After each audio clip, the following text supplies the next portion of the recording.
Hello, that was Allegro in C, number 3 from Der ersten 12 Lectionen, opus 125 by Anton Diabelli.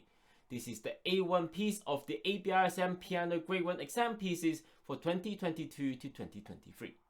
This is a simple piece in 2/4 time, going at a brisk pace in Allegretto, crotchet at 116 beats per minute.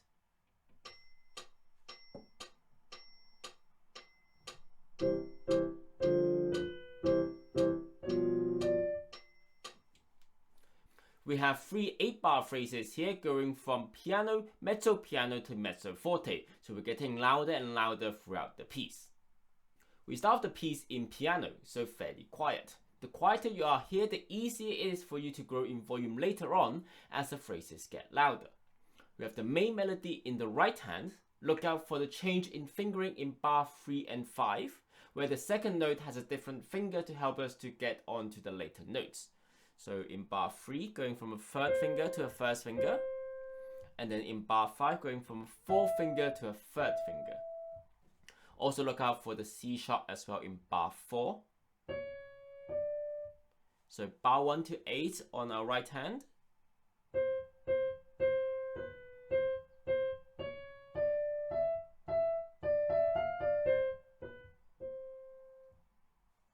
You can see there are some hairpins beneath the slur crotchets going from right to left. So this means that the second note is played softer than the first one, like this in bar 2.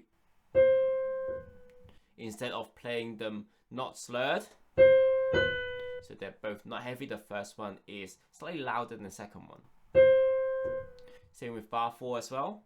You can do a little lifting motion with your wrist to get that. Most of the notes here are crotchets, just that in bar 6 they are all slurred quavers.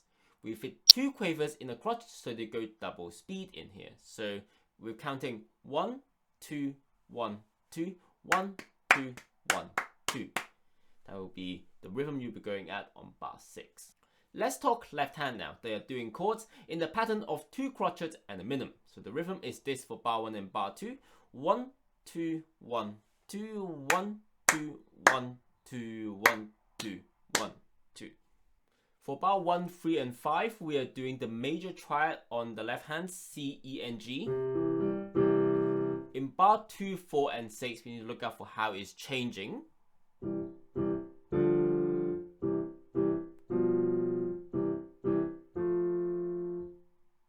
So putting together our left hand and right hand for bar 1 to 6.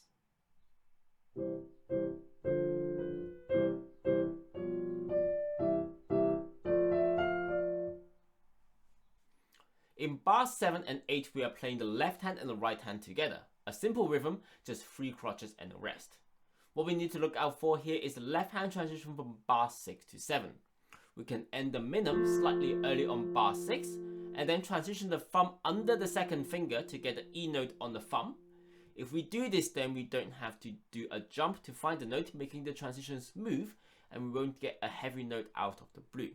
So with the transition going from bar 6 to 7, with our thumb going underneath, and then finding our 5th finger, instead of a jump, which is heavier. Similar for the right hand in bar 7, we have our index finger over the thumb so that we can have a smooth transition.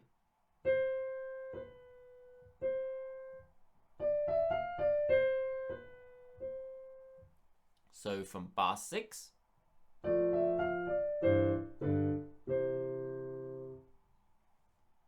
don't forget about the crotchet rest. It is important because we need it to move our left hand into position where we need it.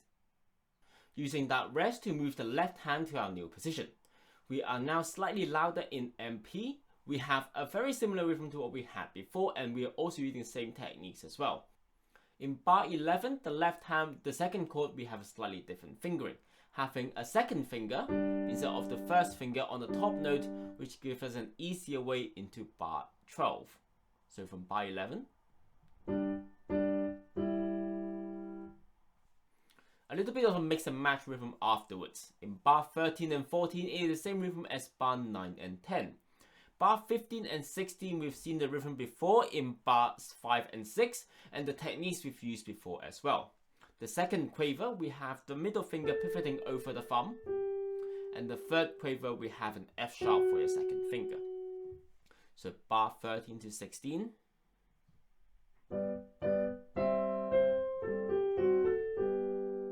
Onto a mezzo forte now. There is now a jump for both for the left hand and right hand.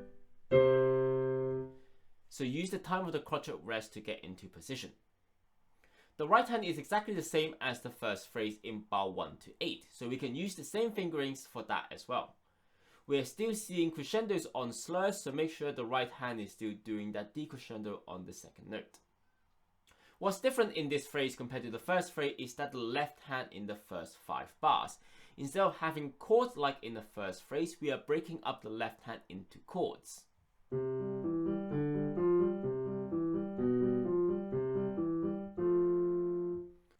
We mostly stay in the same position with our pinky on the C note. On bar 20, we do have to stretch the fifth finger a little bit to get to the B note.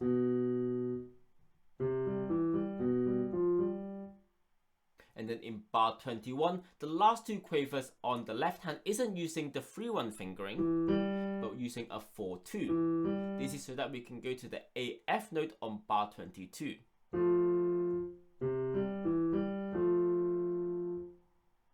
Again, for the jump between bar 22 and 23, we can finish the minimum slightly earlier to get to the chords afterwards. We can also slide the thumb underneath the third finger to get to the E note, and then we can find our fifth finger from there. So putting all of that together from bar 21.